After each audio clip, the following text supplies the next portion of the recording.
Hello, my name is Jonathan Bisnet, and today I have an interesting circuit for you here I was experimenting with. But in this circuit, basically I drive a lamp based on a sensor, in this case a photo resistor or an LDR, light-dependent resistor. As you'll notice, if I basically shade it so that it doesn't get any light, the lamp goes on. Works very similar to the idea of a night light if you have one of those in your house. So today I'm going to kind of go through this and talk through the circuit, show you how I built it, in case you're interested in doing something similar.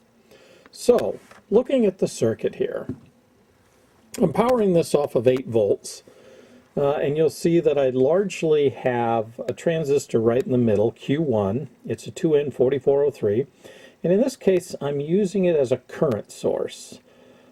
So, as you'll see, I've got a 10 ohm resistor coming off the 8 volts and a pot, which allows me to control the brightness or the dimness of the lamp, and I'll show you that in a minute.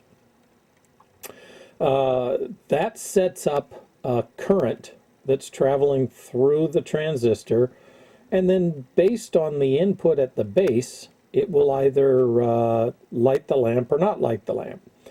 To control the base input and determine whether that Q1 is going to conduct, I used an SCR in this case, along with a photodiode, an LDR.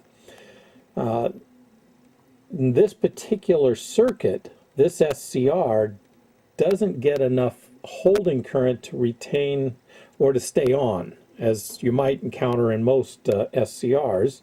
So what really happens is that once the photoresistor is shaded, the resistance across it climbs, and when it does, that drives the point between R4 and R5 higher. So, looking at the voltage divider created between R4 and R5, when we have full light on the LDR, it's at about 200 ohms against the 3.9K on R4.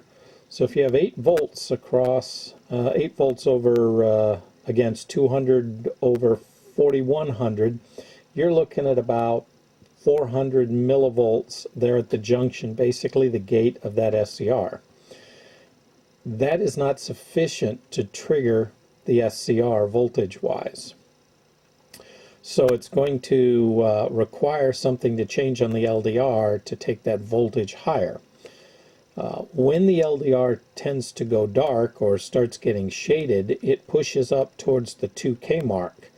Well, at that point, you're looking at 2K over 5.9K. You're looking at just about a third of 8 volts. So you're looking at 2 point something volts at the gate.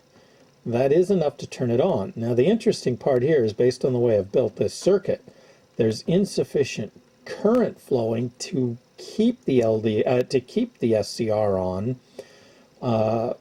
if the light dependent resistor drops back down. So this SCR will not latch.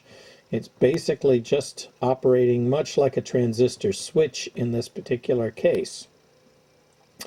But anyway, once the SCR turns on, it pulls the base down to ground, and at that point activates the Q1 transistor, and you're looking at the lamp going on. And what we really have is about just about 40 milliamps of current flowing through. Q1 is acting like a current source, and it's forcing a specific amount of current to light the lamp in this particular case. Now, as I noted earlier, I can take, I'm going to basically shut this light off here to force this on, and then if I go in here, I can adjust this pot that we were talking about to reduce it. And you don't see a significant reduction, and it's really hard to see there, but we dropped down to 28.8 milliamps, and as I turn it back up, you'll see that the light gets a bit brighter, and we get back up to about 40 milliamps of current. If I put a larger a larger potentiometer in here and had more control over it, I could change the brightness more dramatically and affect the current more heavily flowing through the transistor. But in either case, we've used the transistor in this case as a current source to drive the lamp.